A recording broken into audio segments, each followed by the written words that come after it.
हम universal prayer के साथ में मीटिंग को स्टार्ट करते हैं।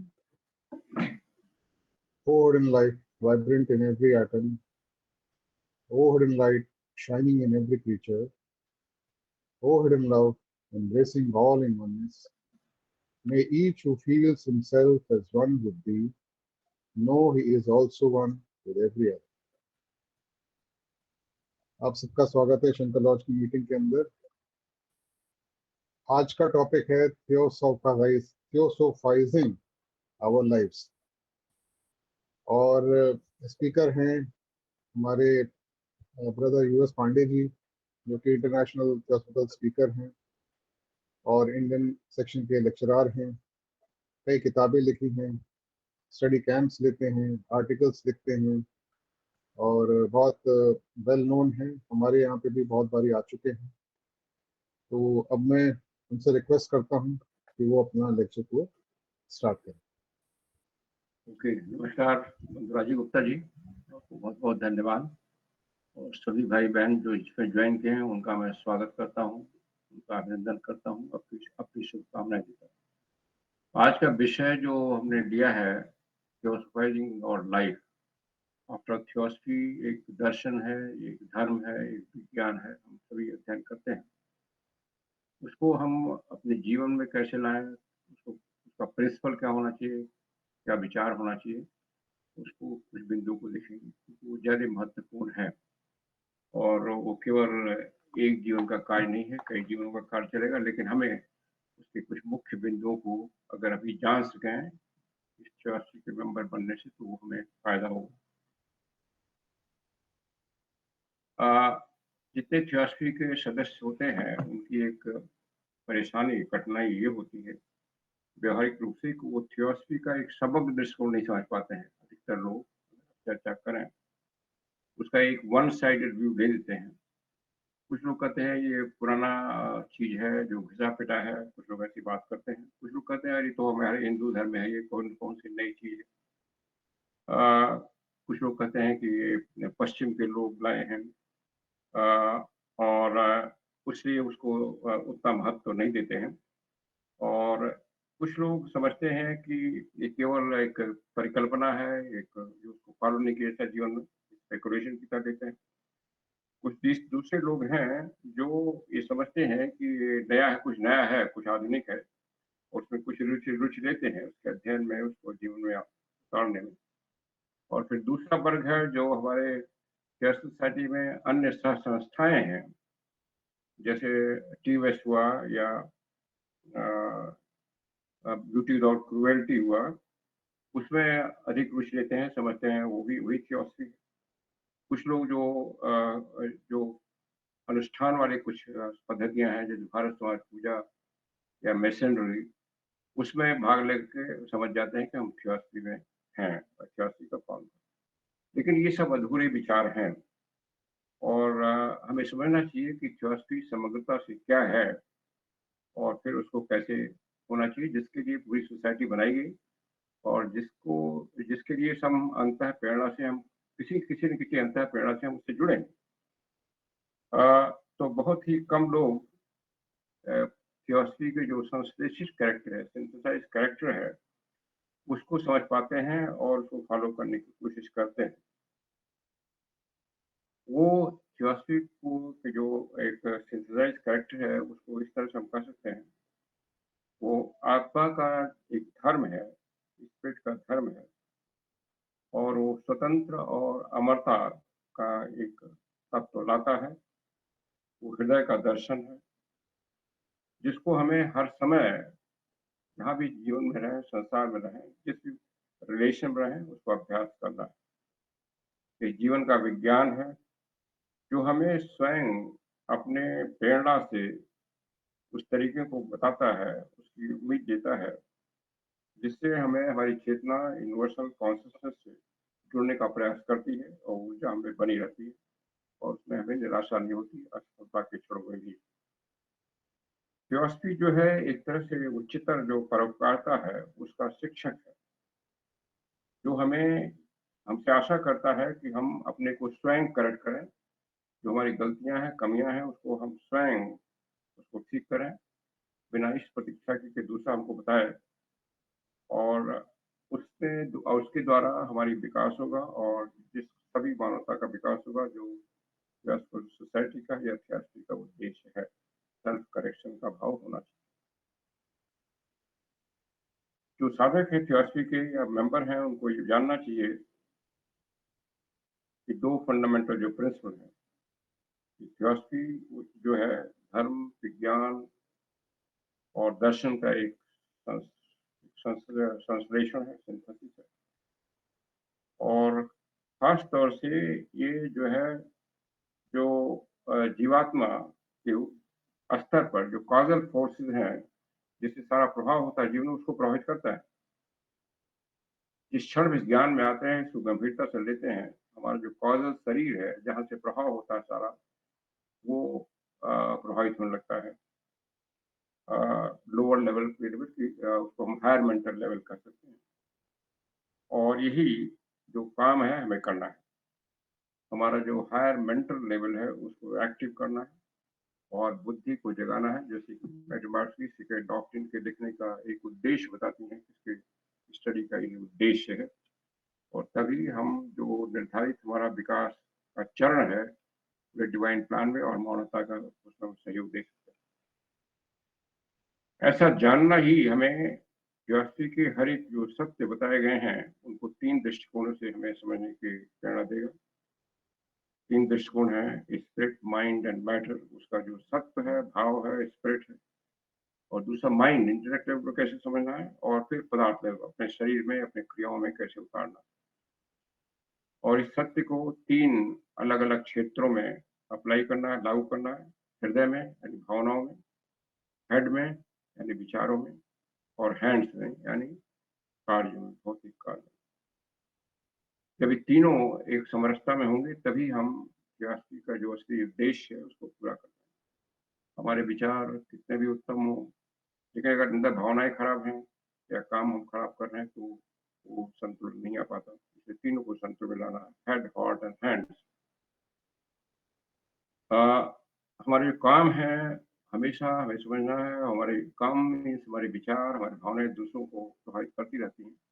इनफैक्ट जो आजकल रिसर्च भी इसको पुष्ट कर रहे हैं कि सारे संसार को, पृथ्वी पर या थियोसॉफी के पूरे ब्रह्मांड को प्रभावित करती है। इसी तरह दूसरों की चीजें, दूसरों के द्वारा विचार और काम हमको प्रभावित करते हैं, इसको हमें जानना है।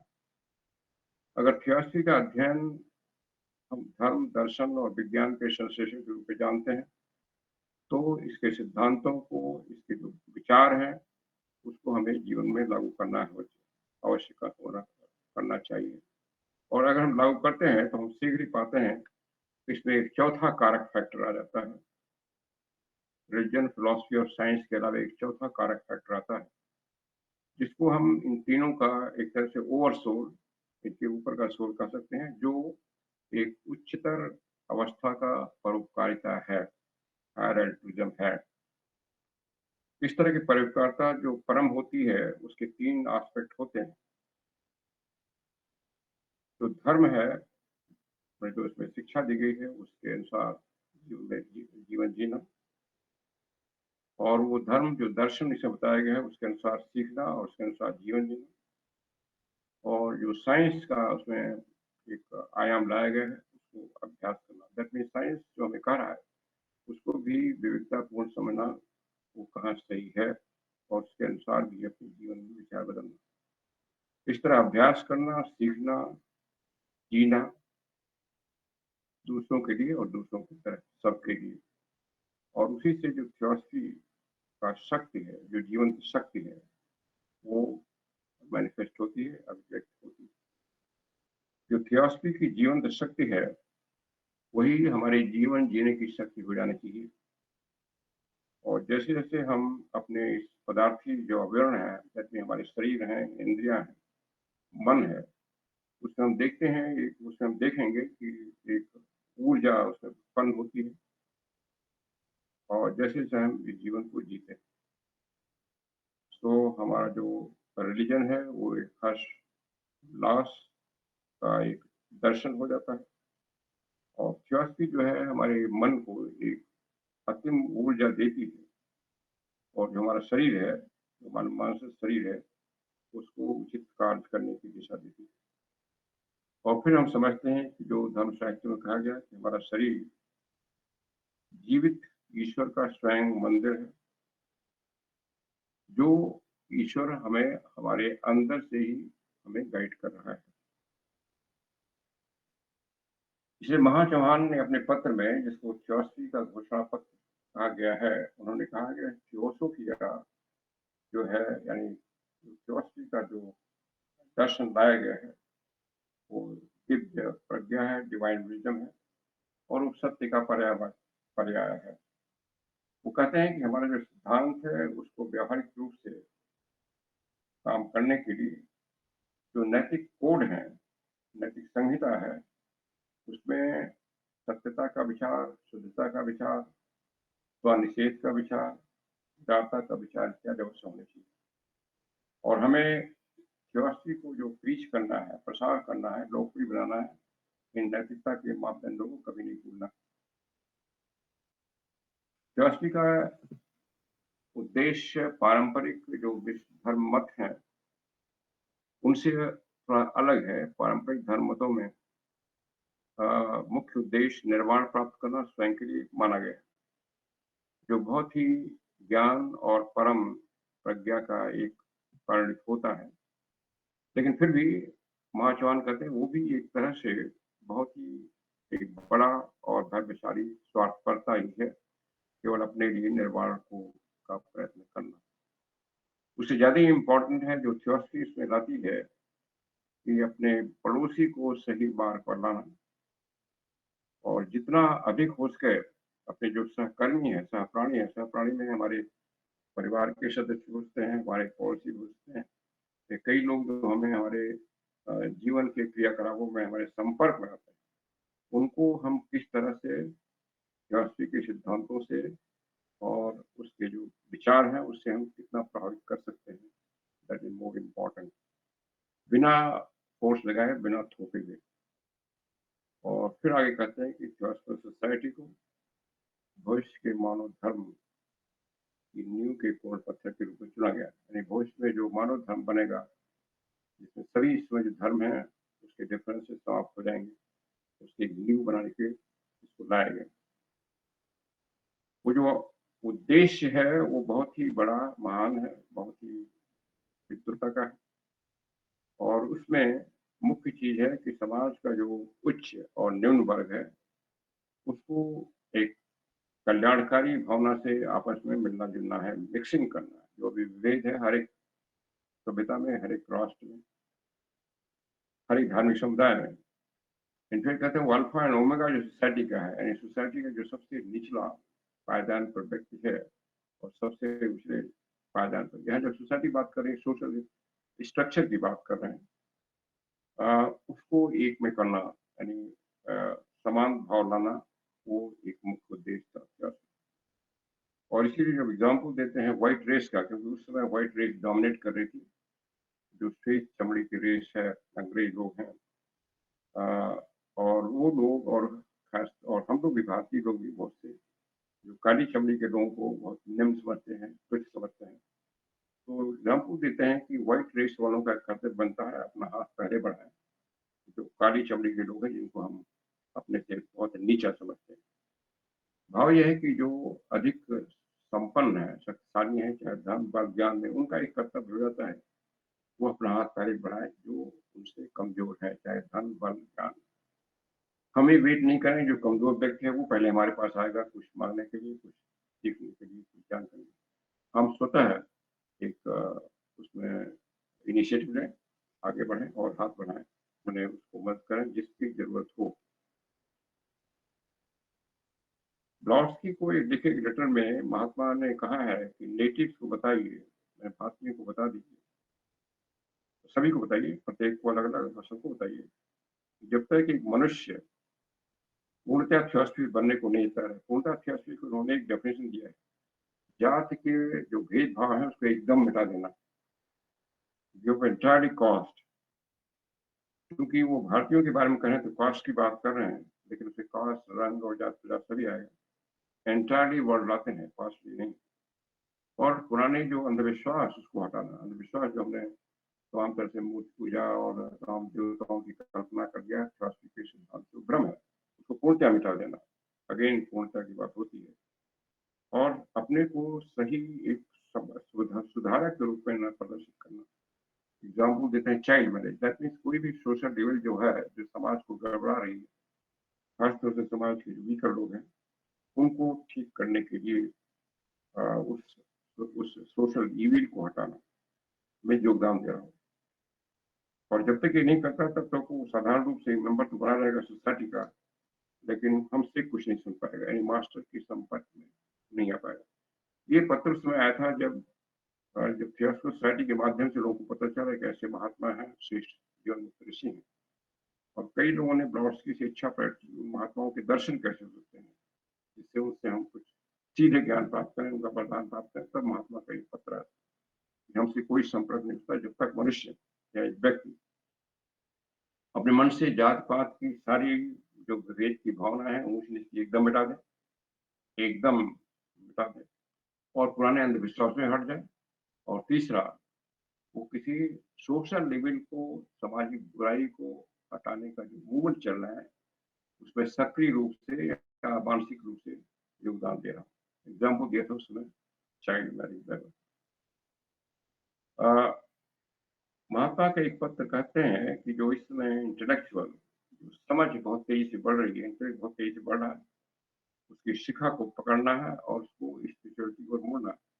जैसा हम सभी देखते हैं आजकल की जनरेशन, जो यंगर जनरेशन, उनका इंटेलेक्ट बहुत बढ़ रहा है और ये एक जो विकास चल रहा है उसका एक स्टेज है, लेकिन उसमें फिलॉसफी का एक कर्तव्य हो जाता है, उसको हम स्पिरिचुअलिटी को मोड़ा।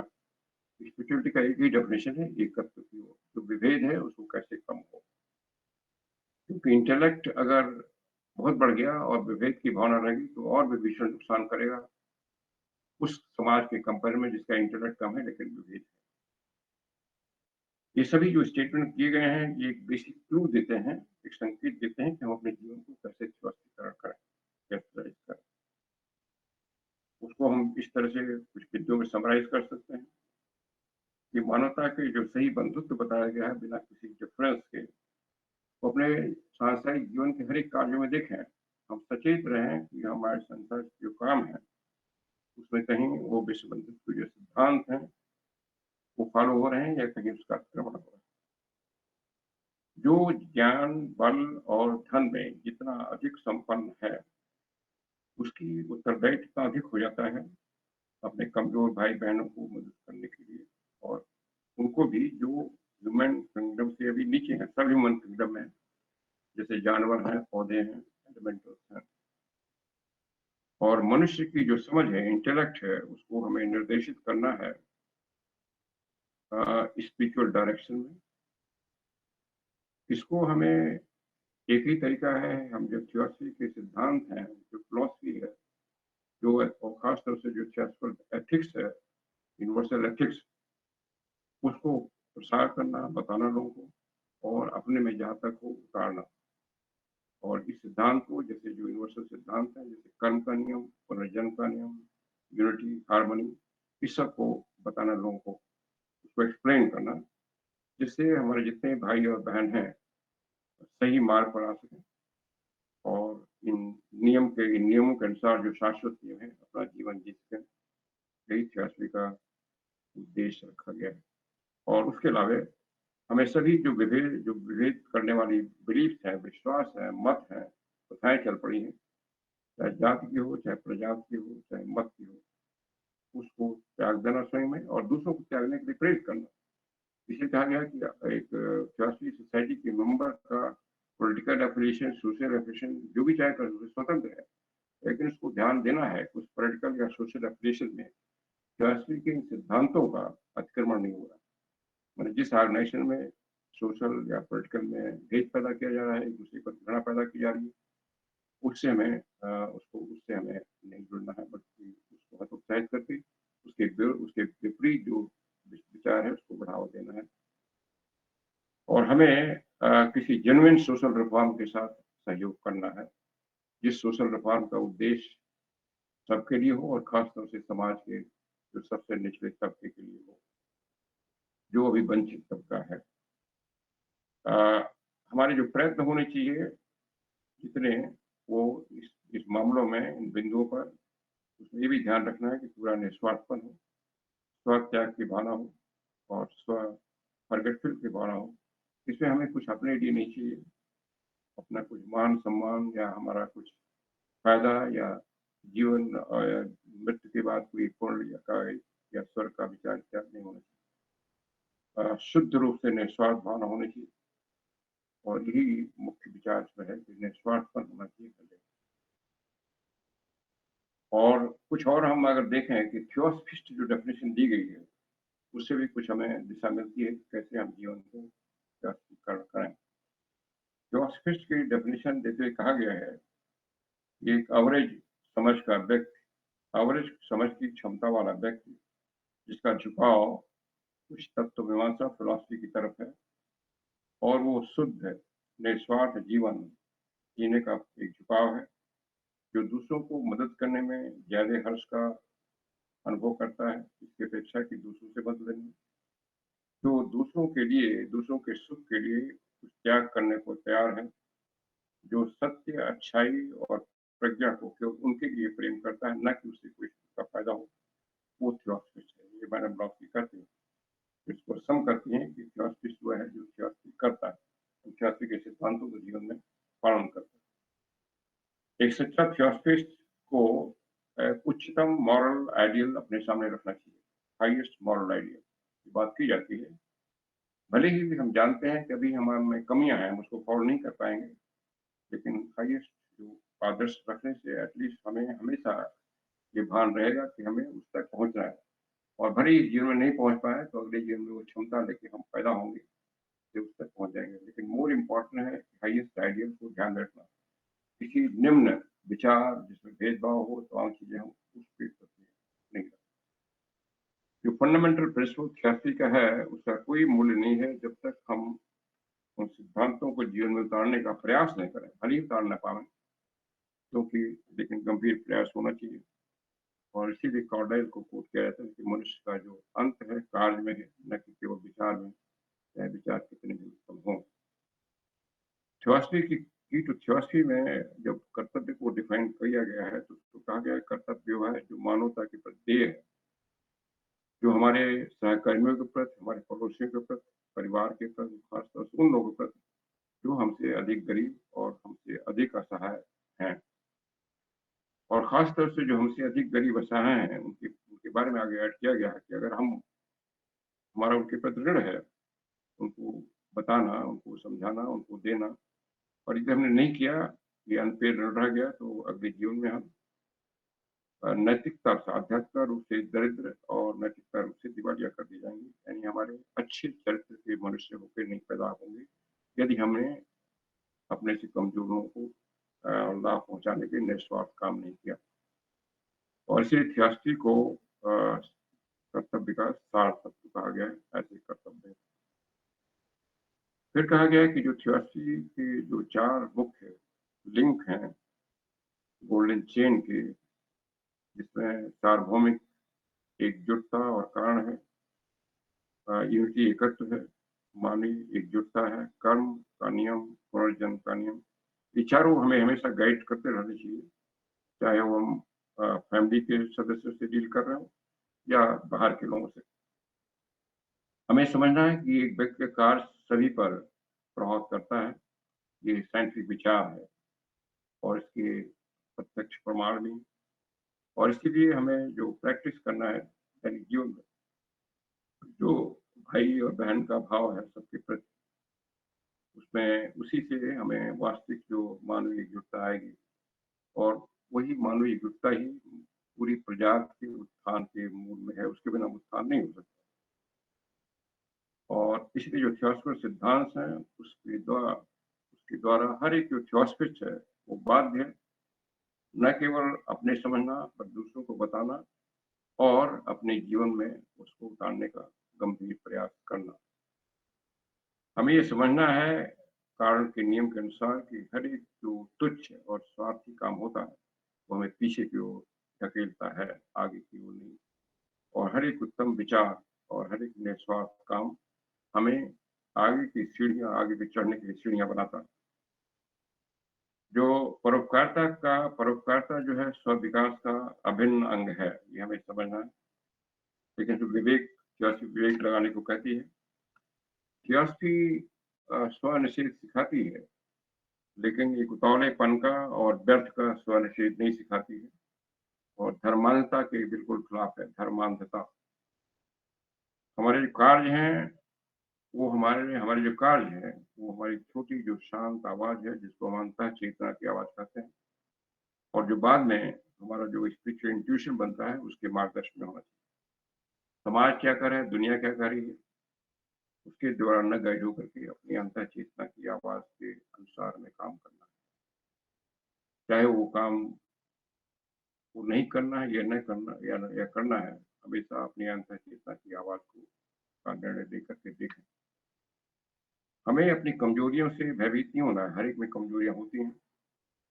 हमारी असफलताएं जो होती हैं, उसको हम देखें, उस पर पश्चाताप करें थोड़ी देर, इस सेंस में कि वो गलती फिर रिपीट नहीं हो। इसलिए कहा कि गलती करना गलती नहीं है, गलती को रिपीट करना गलती हो जाती है। हमारी जो सफलताएं हैं, वो हमें सेवा का शक्ति देती हैं। हमारी हर एक असफलता सफलता में परिणत होती है, क्योंकि असफलता सब सीखते हैं, और हर एक जो सफलता होती है, वो हमारी जीवात्मा की शक्ति बनती है। ब्लॉट्सकी ने सिखाया कि हमें जो हम प्लेज करते हैं या प्रॉमिस करते हैं किसी को, उसके बारे में हम सोचें प्लेज और प्रॉमिस करने के पहले कि उसके चार स्तंभ होने चाहिए। उसे परम निष्ठा होनी चाहिए, एक सही तरह से प्रॉमिस करें, और उसमें निडर होकर के निश्चय होना चाहिए कि हम जरूर करेंगे, और उद्देश्य का निस्वार्थपन होना चाहिए, यानी कि उसमें अपना कुछ फायदा ढूंढ। और चौथा है नैतिक शक्ति होनी चाहिए। ये चौथा जो है बाकी तीनों को सपोर्ट करे। अगर इन चारों सिद्धांतों पर, इन चारों तत्वों पर अगर हमारा प्रामित बेस नहीं है, तो फिर वो प्रामित बेकार हो जाता है, उसका कर्मफल बहुत ही खराब आता है। और खासतौर से नैतिक दृष्टिकोण बहुत जरूरी है प्रामित करते वक्त। नैतिक दृष्टिकोण क्या है?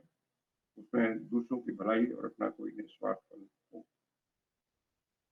जो मॉरल पावर है, जो नैतिक शक्ति है, वो अनिवार्य है जीवात्मा का जीवन जीने के लिए और सभी जीवात्माओं की सेवा करने के लिए।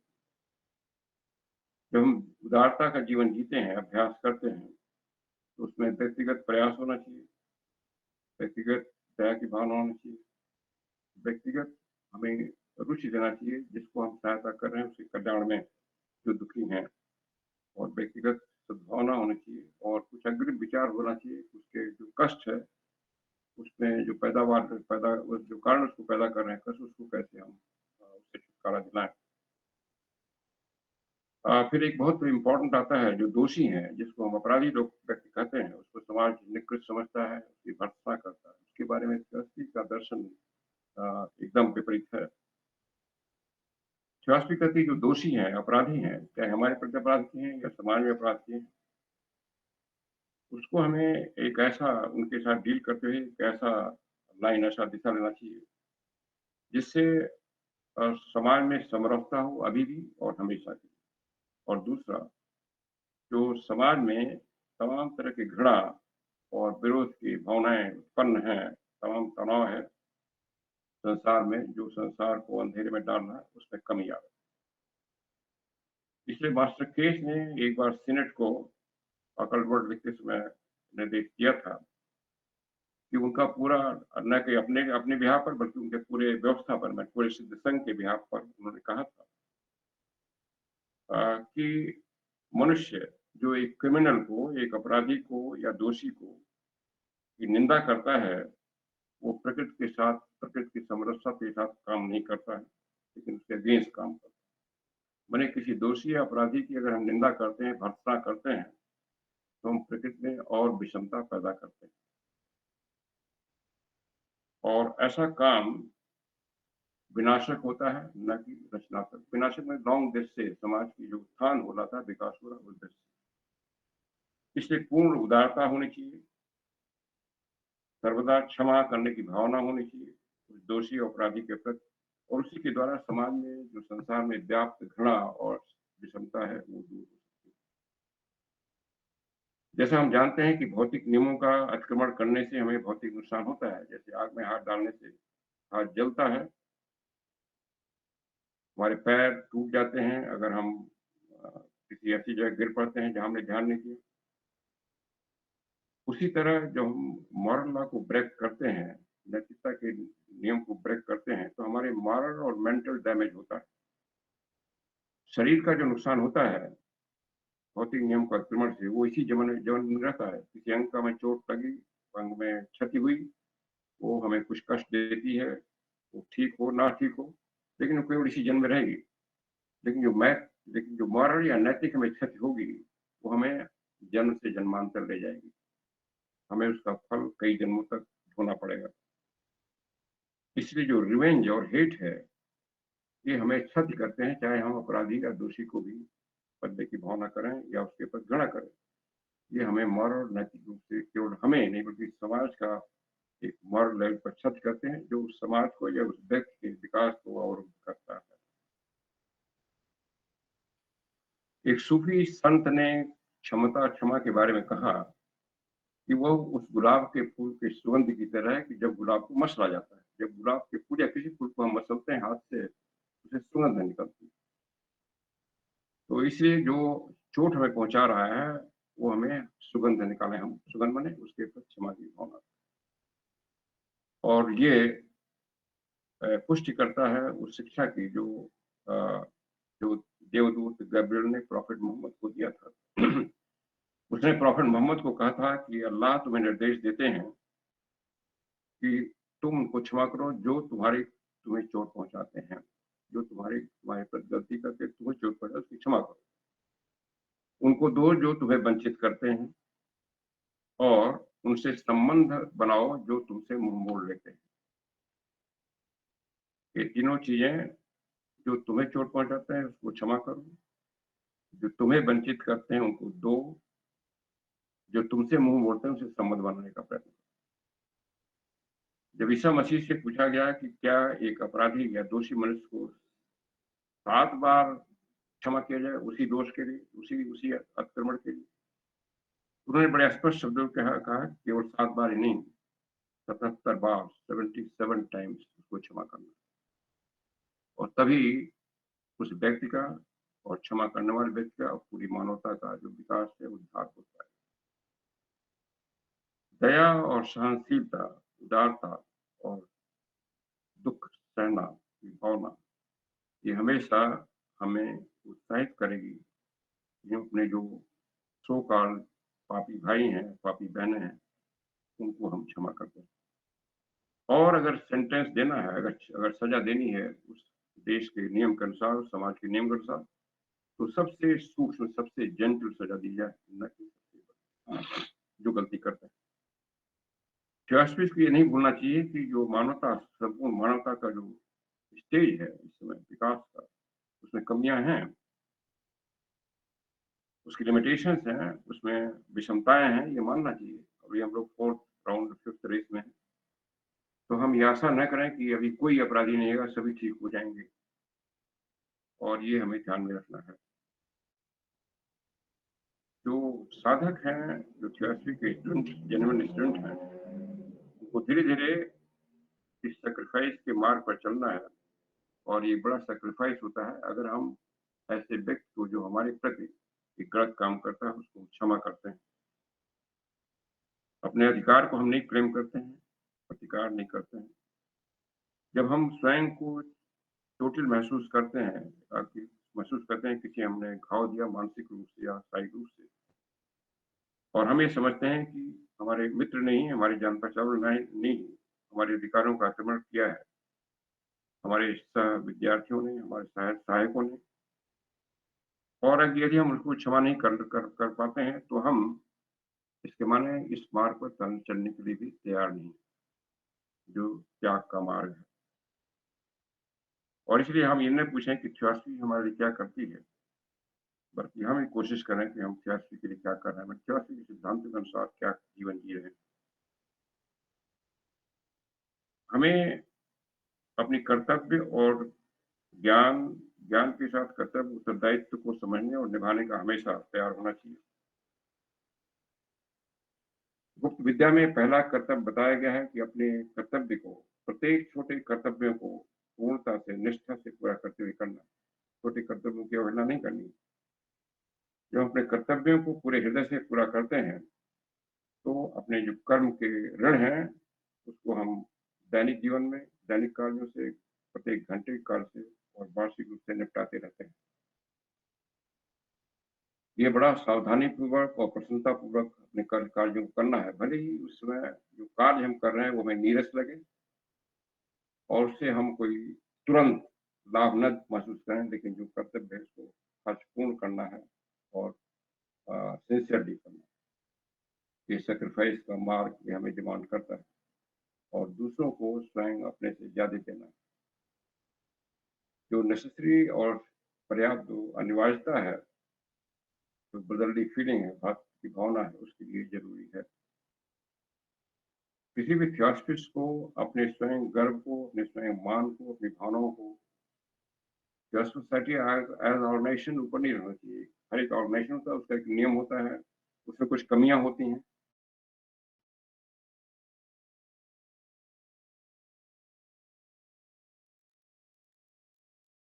उनको हम बताएँ, उसको बताना भी ज़रूरी है।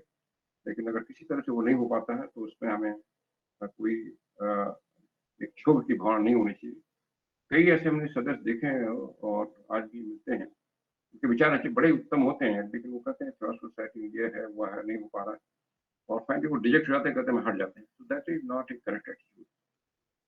एक ऑर्गेनाइजेशन में कमियाँ हो सकती हैं एक पर्सनल व्यक्ति के विचार से, लेकिन अपने पर्सनल विचार को हमें महत्व उतना नहीं देना है कि उस हद तक कि हम सबको कंडेम करें। और जो परमार्थ या परोपकारता का अभ्यास नहीं करता है, जो अपने कमजोर भाई को साथ अपना कौर साझा करने को नहीं तैयार है, जो दूसरे मनुष्य के, चाहे वो किसी प्रजाति का हो, किसी राष्ट्र का हो, किसी मत का हो, यदि वो सफरिंग में है, दुख में है, उसको सहायता करने के लिए नहीं तैयार होता है।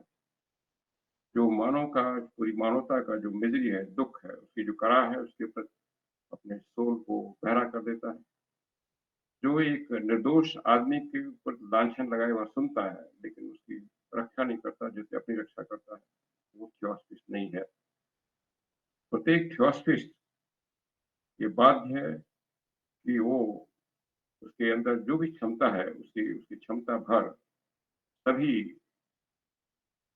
बुद्धिमत्ता को और सुविचारित जो सोशल एफर्ट हैं, उनको हेल्प करना, जिसका उद्देश्य है गरीबों की दिशा का सुधार करना। ऐसे प्रयत्न इस दृष्टि से होने चाहिए, उसका अल्टीमेट पर्पस होना चाहिए पूरे समाज का उद्धार करना और खास तौर से उन लोगों के लिए जो अपनी ड्यूटी को नेग्लेक्ट कर रहे हैं, उनमें उस ड्यूटी के भाव को जागृत करना। दूसरों के संबंध में जो संपन्न लोग हैं, वो अक्सर अपनी ड्यूटी को, जो अपने से कमजोर हैं उनके प्रति नेग्लेक्ट करते हैं। इनमें उनके उनके ऊपर सेंस की भावना जगाना, ये भी हमारा कर्तव्य है। थियोसॉफिस्ट की ड्यूटी है कि जो अगेन जो उच्चतम आदर्श है, उसको सामने रखना और जीवन की अपने अलग जीवन की परिस्थिति में जो भी परिस्थितियां आ रही हैं, उसमें कुछ एडवर्स परिस्थितियां हैं जीवन के प्याले में, अगर कोई कड़वा चीज है तो उसको आखिरी घूंट तक पीना, मतलब जो भी कष्ट और एडवर्स परिस्थितियां हैं उससे विचलित न होना, उसको सहन करना, उसको फेस करना। जो थियोसॉफी का गंभीर अध्ययन करता है, वो अध्ययन करना शुरू करता है, वो एक तरह से एक नए तरह की यूनिवर्सिटी में प्रवेश करता है। जैसे हम एक उच्च शिक्षा के लिए एक यूनिवर्सिटी में दाखिल होते हैं, ग्रेजुएशन, पोस्ट ग्रेजुएशन, पीएचडी के लिए, उसी तरह थियोसॉफी में प्रवेश को एक उपमा दी गई। हम एक यूनिवर्सिटी में प्रवेश कर रहे हैं, एक हायर यूनिवर्सिटी में, जहाँ एक हायर तरह की शिक्षा हमें देनी है, मिलनी है। ये यूनिवर्सिटी ऐसी जगह होती है जहाँ विचारों को, भावनाओं को, सिद्धांतों को एक यूनिवर्सल रूप से, हायर रूप से स्टूडेंट्स को बताया जाता है और इसीलिए इसका नाम यूनिवर्सिटी रखी, यूनिवर्सल लैंग्वेज। जो थियोसॉफिक यूनिवर्सिटी है, उसमें हमें उच्चतम यूनिवर्सल विचारों पर लाया गया है, उसमें शिक्षित होने के लिए और उस शिक्षा के अनुसार अपना व्यवसाय करने के लिए, अपना जीवन जीने के लिए। एक जो साधक है, उसको एक बार उसने अपनी पुरानी आदतों को छोड़ दिया इस मार्ग पर चलने के लिए। जैसे थियोसॉफी आने के पहले हमारी कुछ आदतें थी, कुछ विश्वास थे। अगर उसने छोड़ दिया है और इस अकेले पाथ पर चल पड़े हैं, तो हम ईश्वर की ओर हैं, और वही थियोसॉफी। इसी को eight the feet of master में कृष्णमूर्ति कहते हैं कि दो लोग हैं, दो तरह के लोग हैं, जो जानते हैं, जो नहीं जानते। जो जानते हैं डिवाइन प्लान है, वो डिवाइन प्लान की ओर काम करेंगे, ईश्वर की ओर काम करेंगे। जो नहीं है, उसके विपरीत काम करेंगे। वही यहाँ कहा जा रहा है एक दूसरे शब्द में कि हमें पुराने मार्ग को छोड़ना है। और इस समय जो मार्ग है, जो थियोसॉफी बता रही है, इसमें अकेला लगेगा, अकेलेपन का लगेगा, लेकिन उस पर चलेंगे क्योंकि ईश्वर का मार्ग है, और वही तब हम थियोसॉफी बन पाएंगे। हम एक ओरिजिनल थिंकर बन पाएंगे, सभी चीजों को एक उच्चतर तर्क से देखेंगे, सीखेंगे, और हमेशा जो शाश्वत सत्य है, उससे हमें इंस्पिरेशन मिलेगा, मिलता रहेगा। और फिर हम न केवल अपनी पर्सनल समस्या, बल्कि जो सारी दुनिया की समस्या है, उसको सुलझाने में ये योगदान दे सकेंगे, जो हमारा कर्तव्य बनता है। यही सही रूपांतरण होता है।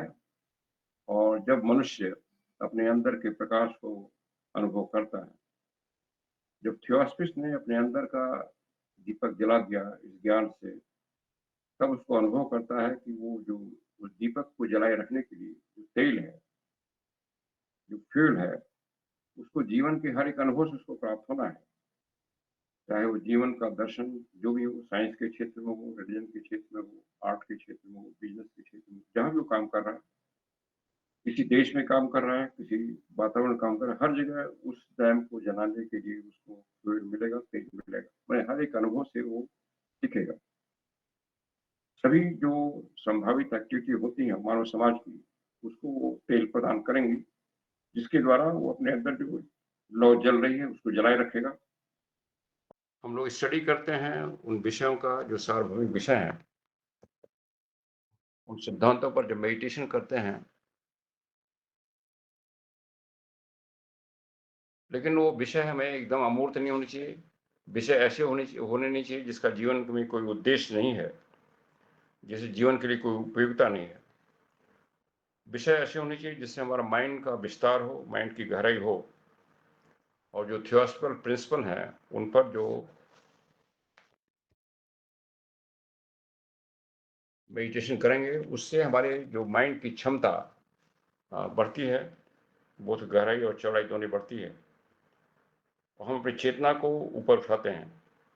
मेडिटेशन को मौन और अकहा प्रेयर कहा गया है उस सार्वभौमिक सुप्रीम परमात्मा के प्रति।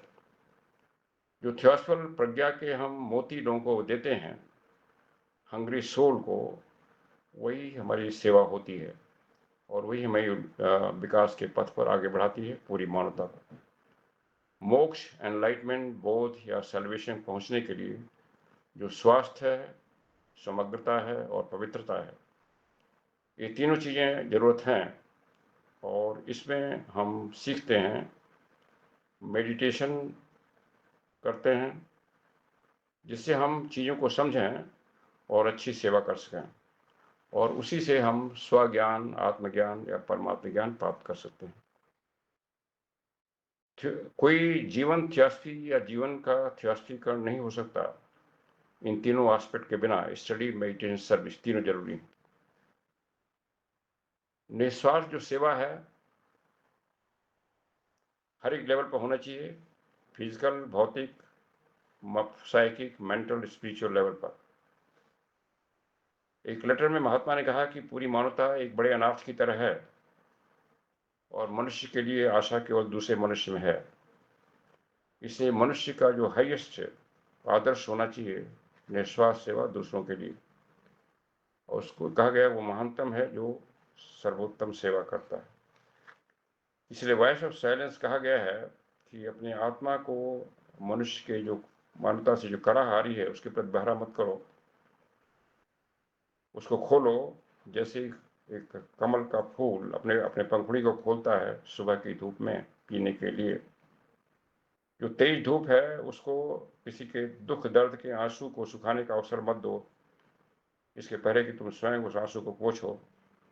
और मनुष्य का हर एक जो गर्म आंसू है जो किसी पीड़ा से हो रहा है उसको मत हटाओ जब तक कि तुम उसके कारण को निदान नहीं कर देते हो। मानवता के बेनिफिट के लिए, भलाई के लिए काम करना पहला पग है, और 6 ग्लोरियस पारमिता का अभ्यास करना दूसरा पग है। सेल्फलेस सर्विस की बात यहाँ पर एम्फेसिस की जा रही है। की टू थियोसफी कहती है कि थियोसफी का कई एम हैं, लेकिन सबसे इम्पोर्टेंट है वो हैं जिसके द्वारा मनुष्य की जो दुख है, मनुष्य की जो वेदनाएं हैं वो कम हो, चाहे हर एक रूप में हो, चाहे फिजिकल या मॉरल। मॉरल बड़ी ज़्यादा इम्पोर्टेंट है। मॉरल डिग्रेडेशन जो है समाज में, उसको हटाने का, उसको ठीक करने का ज़्यादा अधिक महत्व है, और इसलिए थियोसफी को कहा गया है कि एथिक्स इनकलकेट करना अपने में और दूसरों में बहुत जरूरी है। थियोसफी की जो सर्विस है वो उस ज्ञान को प्रसार करने में, बताने में है, और जो जो एंशिएंट विजडम कहा गया है।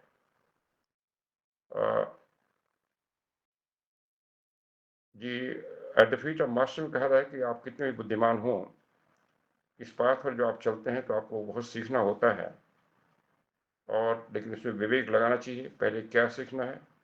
पहले वो चीज़ सीखनी है जिससे हम दूसरों की सहायता कर सकें, जो ज़्यादा यूज़फुल हो। सीखने के लिए बहुत चीज़ें हैं, हमें विवेक लगाना है कि क्या सीखना है, और वो सीखना हमें चुनना है जिससे हम दूसरों की सहायता करें। किस तरह की सहायता करें? जिससे मॉरल डिग्रेडेशन, मॉरल जो अवनति है समाज में, वो दूर हो सके, डिफरेंसेस खत्म हो सके। हम जो अपने को जानते हैं, अध्ययन करते हैं और समझते हैं, उसका उद्देश्य केवल यही होना चाहिए कि हम उससे दूसरों की सेवा कर सकें। ब्लॉट्सकी के जो शब्द हैं उसको हम थोड़ा सा ध्यान में लें। वो कहती हैं, हम इस पृथ्वी पर और मनुष्यों के हृदय में कुछ शांति लाने की कोशिश करें। जो मानवता सफ़र कर रही है, उनमें जो डिवाइन ट्रुथ है, उसमें जो ढका हुआ है, उसके पर्दे को, कोने को हटाएं, मतलब डिवाइन ट्रुथ को बताएं। जो मजबूत लोग हैं, दृढ़ लोग हैं, मतलब जो ज़्यादा समझ गए हैं उस पॉइंट को, जो कमज़ोर लोग हैं उसको बताएं, और उनको भी जो अस्तित्व का विकास चल रहा है, जो सीढ़ी है, उस पर चढ़ने में मदद करें। उनको अपने दृष्टि को उस प्रकाश शिखा की ओर मोड़ने में मदद करें, जो प्रकाश शिखा दिखाई पड़ रही है, जो ज्ञान का ये शीर्ष दिखाई पड़ रहा है, जो रहस्यमय है, और थियोसॉफिकल साइंस जिसका पर्दा उठाती है, जो बेथलेहम के एक तारे की तरह है। और जो वंचित समाज के लोग हैं, वंचित समाज जो है, ज्ञान से वंचित की बात की जा रही है, जिन्होंने जीवन की पूरी आशा को खो दिया है, जो आगे नहीं बढ़ पा रहे हैं, उनको हम दिशा देने की कोशिश करें। अगर हमारे साथी हैं जो इस डिसाइपलशिप के पाथ पर चल रहे हैं, जो पाथ परीक्षा और हमारी टेस्ट का है, ट्रायल का है, उनके साथ हम एमिटी में रहें, हम हारमोनी में रहें, फेथ में रहें, और जब तक हम सभी उस परीक्षाओं से पास नहीं हो जाते और ट्रायल्स हो रहे हैं, उससे हम सफल नहीं हो जाते। जो डिसाइपल लोग हैं, उनको जो हृदय का नियम उसको समझना है, और उनको हमेशा दूसरों को सहायता करने में कभी असफल नहीं होना चाहिए, क्योंकि हार्ड डॉक्ट्रिन है, वो प्रेम को हमेशा आखिर तक हमारा प्रेम टेस्ट करती है, हमारी वासनाओं के विपरीत, हमारी धैर्य को टेस्ट करती है, हमारे क्रोध के विपरीत, और हमारी जनराशि, उदारता को हमारे लालच के अगेंस्ट टेस्ट करती है। दैट मीन्स इस पाथ पर हर एक क्षण हमारा परीक्षण होता है, और इसीलिए जो सजगता का मेडिटेशन है, माइंडफुलनेस का, अवेयरनेस का, उसको रिकमेंड किया जाता है। हमेशा हम देखें छोटे छोटे काम कि कहाँ हम क्रोध कर रहे हैं, कहाँ हम एक लालच पैदा हो रही है, कहाँ हमें वासना पैदा हो रही है, उसके विपरीत भावना में आए। जो वे विद्ध हैं, ऑकल्टिस्ट हैं, उनके लिए सही और गलत के बीच में कोई चॉइस, कोई विकल्प नहीं है, उनको हमें सही करना है, और सही करना है। इसलिए डिफीट ऑफ मास्टर ने कहा था कि आपको सिद्धांतों पर कभी कॉम्प्रोमाइज़ नहीं करना है, चाहे उसको कोई नाराज हो या ना नाराज हो, छोटी छोटी बातों पर हम कॉम्प्रोमाइज कर देंगे, बोलेंगे सिद्धांतों पर कभी। उसको कभी भी हिचक नहीं होनी चाहिए सही काम करने में, चाहे उससे कुछ लोग नाराज भी हों। हम उसको पकड़े रहें जो सही मार्ग है, जिसको हम बताया गया है, जिसको हमने सही समझा है। और फिर जो बादल हैं, जो जो हमें थोड़ा सा ज्ञानता रह गई है दूसरों में, वो थोड़ा धीरे धीरे हटेंगे, बादल हटेंगे। और फिर जो नियम है, जो कंपैशन, करुणा और दया का नियम जो अभी छिपा हुआ है, वो हमें स्वतः प्रतीत होगा और वास्तविक प्रतीत होगा। फिर हम देखेंगे कि हम अकेले नहीं हैं, बहुत ही लोग हैं, अन्य लोग हैं जो इस पाथ पर चल रहे हैं, जो संघर्ष कर रहे हैं, और हम उस साथ सबके साथ आगे बढ़ते जाएंगे। हम हमेशा जस्ट रहें, सबके पूर्ण न्यायपूर्ण हैं, धैर्यवान रहें अपने प्रति, और कभी भी हम ये न सोचें कि जो हमारे फ्रेंड्स हैं उनके विचार भले ही अलग हों, लेकिन उससे विषमता न हो। हम हमेशा शांत रहें, पॉजिटिव रहें, और अपनी व्यक्ति, अपनी शक्ति और जो ऊर्जा है उसको संरक्षित रखें, बेकार के इधर उधर कामों में मत उसको खर्च करें, और हमेशा निस्वार्थ पर रूप से थियोसॉफी की सेवा करें। हम ब्रह्मा की तरह बने, जैसे ब्रह्मा को माना गया वो क्रिएटर हैं संसार के, जो अपने स्वज्ञान से,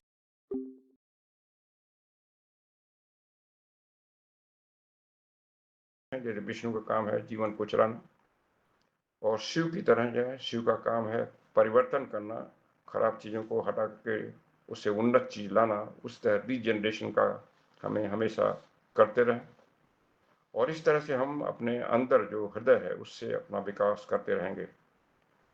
और चूंकि और लोगों ने इसको किया है, इसलिए हमें विश्वास होना चाहिए कि हम भी कर सकते हैं। इसी को गुरु परंपरा चेन कहा गया, जो हमारे सिद्ध महात्मा लोग इसको रखते हैं। टीचिंग एंड प्रैक्टिसिंग थियोसफी में जो बताया गया है कि एसेंशियल पार्ट थियोसफी का सर्विस है। ऐसे सनवेल में कहा गया है कि जो मैजिकल स्पिरिचुअल पावर है हर एक मनुष्य में है सुषुप्त रूप से, और वो तभी जगती है जब हम स्वयं सीख करके लोगों को बताने की कोशिश करते हैं। जब हम इस अनुशासन का और स्व विजय का विचार लाते हैं, आत्म विजय का विचार लाते हैं, ये बताती है कि जो स्पिरिचुअल पावर है वो तभी मैनिफेस्ट होती है जब हम निष्ठापूर्वक और स्वेच्छा से दूसरों को सिखाते हैं जो हम जानते हैं, जो हम सही जानते हैं, और बिना किसी स्वार्थपन के। हमारा केवल उद्देश्य होता है कि उससे जो जिनको हम बता रहे हैं उनका कुछ फायदा होगा, और उसके द्वारा उसका फायदे का वृत्त बढ़ता जाएगा।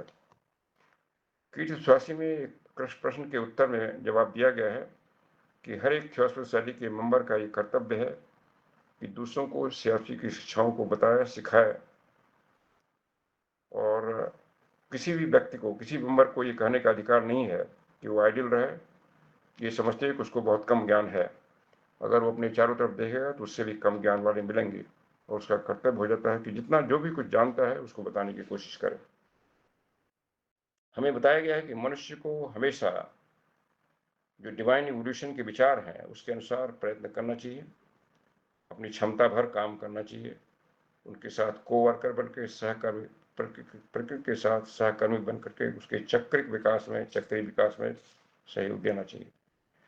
दूसरों को इस ज्ञान की शिक्षा देते हुए, जो ज्ञान हमने प्राप्त किया है अपने अध्ययन से, अपने मनन से, हम स्वयं अपना सहायता करते हैं और दूसरों की भी सहायता करते हैं प्रकृति के सहकर्मी बनने में।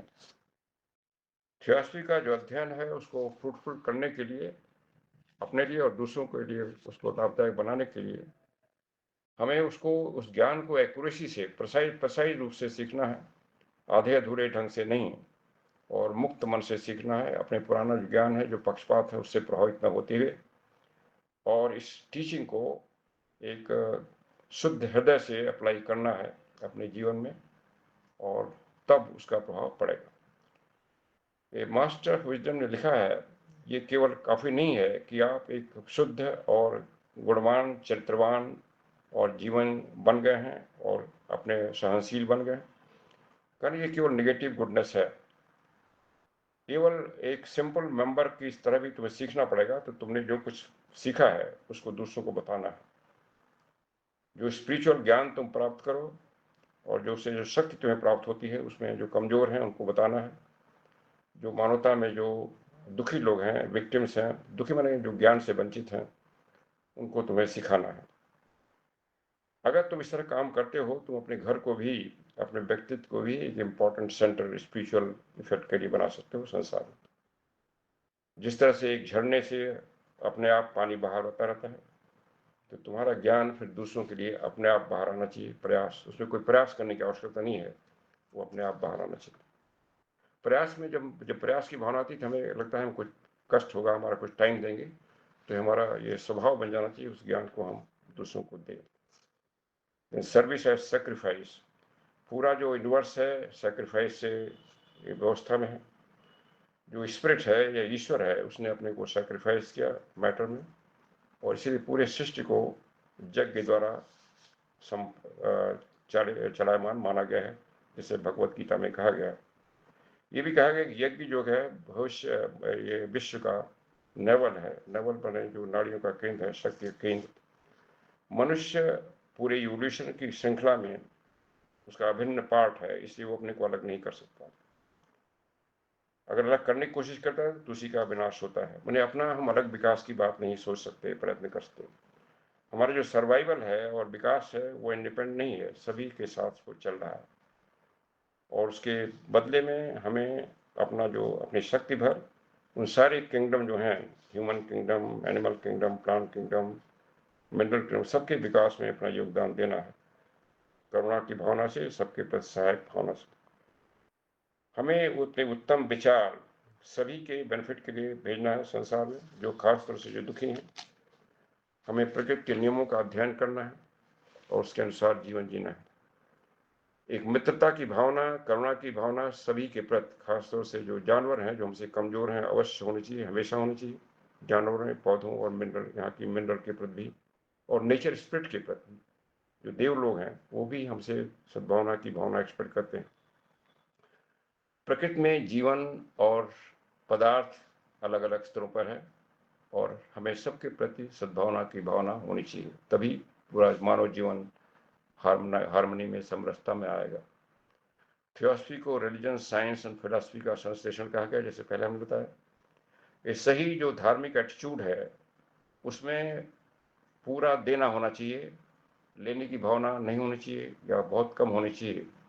रिलीजन का मतलब है उचित संबंध बनाना, और उचित संबंध देने से ही बनता है।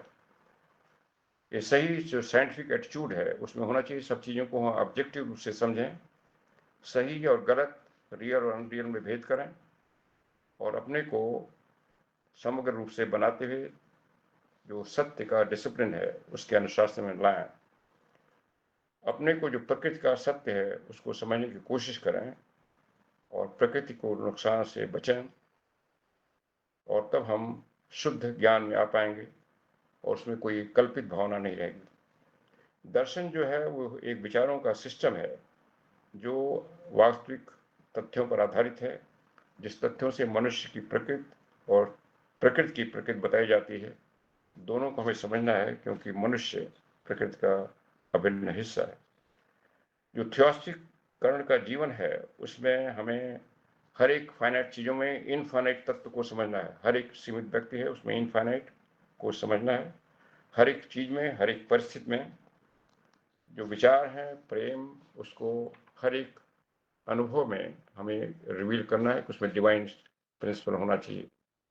अपने जीवन को थियोसफीकरण करने में हमें ऐसे धार्मिक, वैज्ञानिक और दार्शनिक रुझान होने चाहिए, मेंटल एटीट्यूड होना चाहिए। जो मानव का समाज है उसका पुनरुद्धार और रूपांतरण उद्देश्य होना चाहिए। जो मानवता का जो मानव का प्रजाति है इस समय, उसमें काफ़ी चेंजेस हो रहे हैं।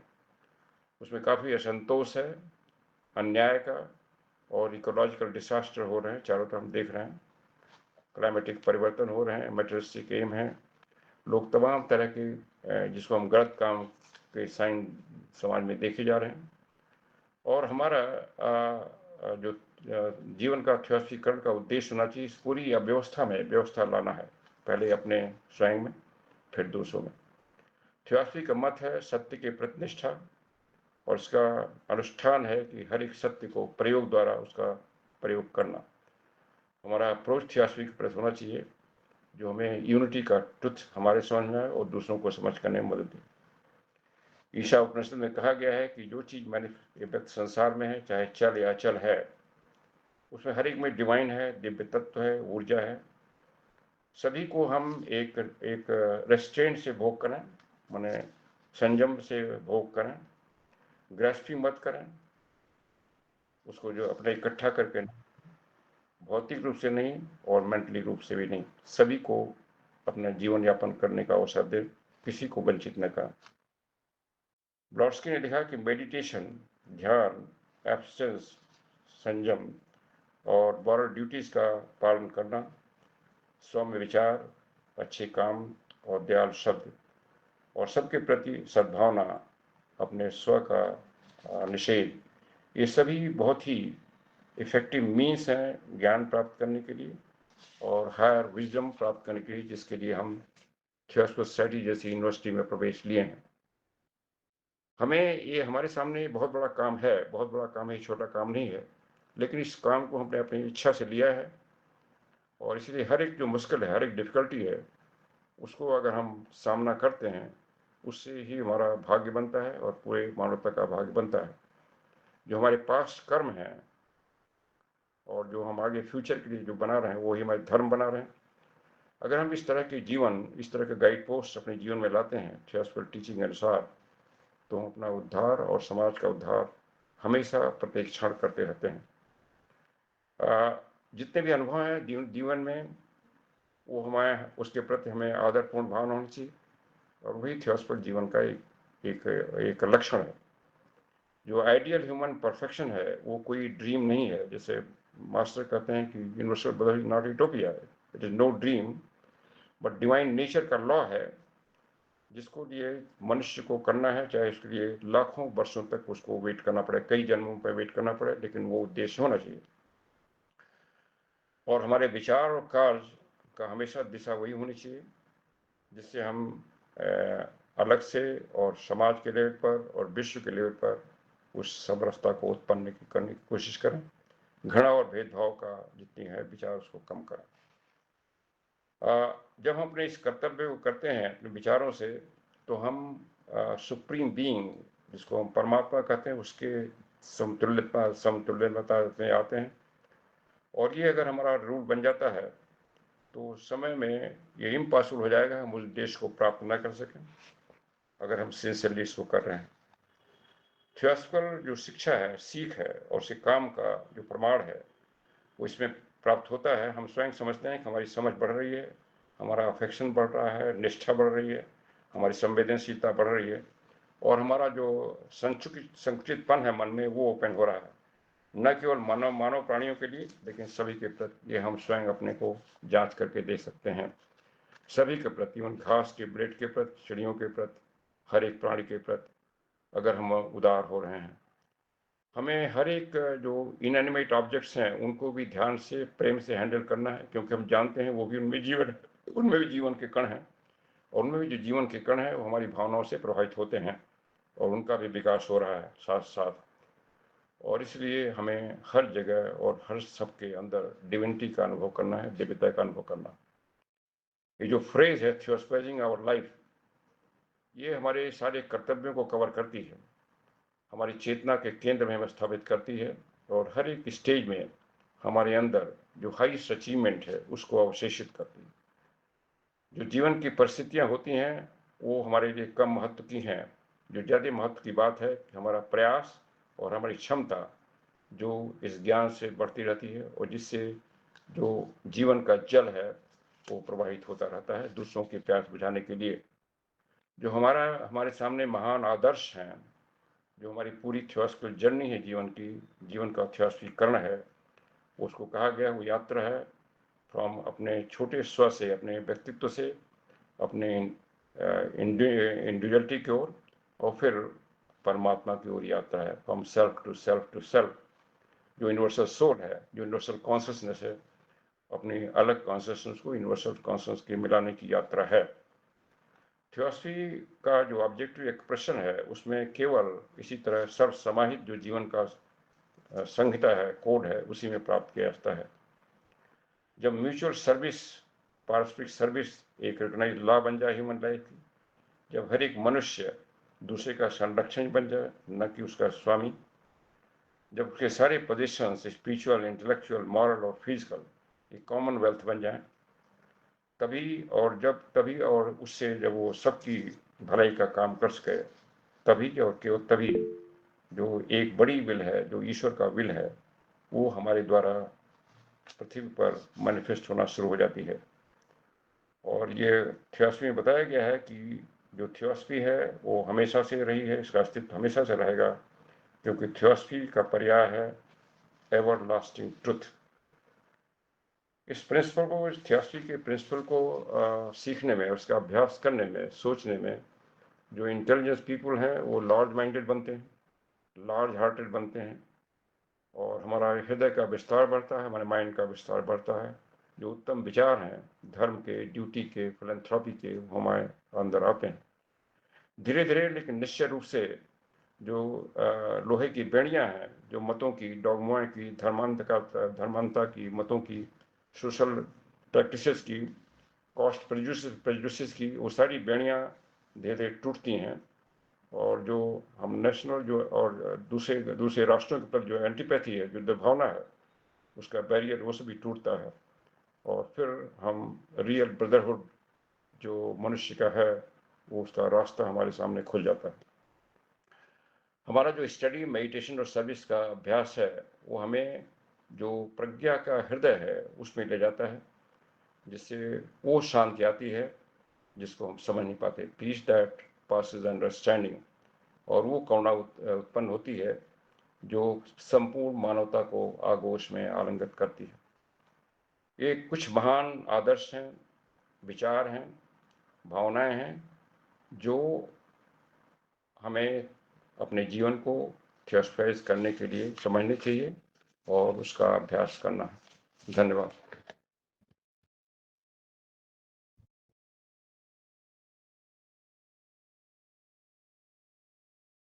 धन्यवाद बहुत बहुत पंडित जी। अब नवीन जी ने हाथ उठाया हुआ है। नवीन जी, आप कुछ बोलना चाहते हैं?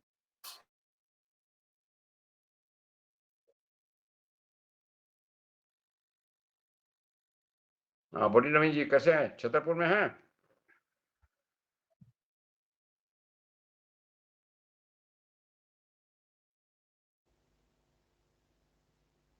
नवीन जी हाँ सर। छतरपुर में हैं? छतरपुर से ज्वाइन किए हैं? जी सर, छतरपुर में ही। हाँ, बोलिए, क्या कुछ पूछना चाहते हैं, कुछ कमेंट करना चाहते हैं? नहीं नहीं, वो दब गया होगा सर, दूर के थे। बहुत अच्छा। और आपका इलाज ठीक चल रहा है वहाँ? हाँ ठीक है, ठीक। रेगुलर हो रहे हैं सब लोग। अब ग्वालियर आ रहे हैं जून में? नहीं, भोपाली का तो अभी नहीं हो पाया सर। उज्जैन जाना है, अभी उज्जैन में है 22 तारीख को ओके, बुद्ध पूर्णिमा का कार्यक्रम। ठीक।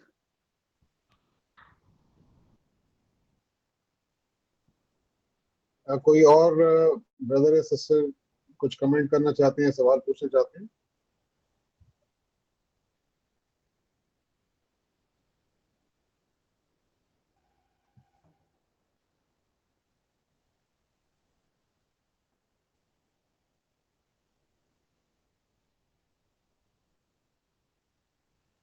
माथुर जी, आप कुछ बोलना चाहेंगे? कुछ खास नहीं, बहुत अच्छा दिया, theosophising our life. Pandey ji, thank you very much, बहुत अच्छा आपने इंस्पायरिंग टॉक दिया। Thank you very much, sir, thank you, for thank you, telling us all the principles of theosophy, thank how you. we should live. आप कहाँ से जुड़ी हैं? मैं नोएडा से जुड़ी हूँ। मैं शंकर लॉज की ओके, से ओके।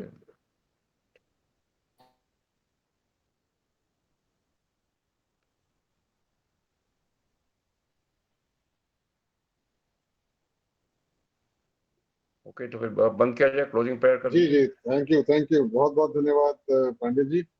हम अब मीटिंग को क्लोज करते हैं यूनिवर्सल प्रेयर के साथ में। O hidden light vibrant in every atom, O hidden light shining in every creature, O hidden love embracing all in oneness, may each who feels himself as one with thee know he is also one with every atom. आप सबका बहुत बहुत धन्यवाद। धन्यवाद पांडे जी।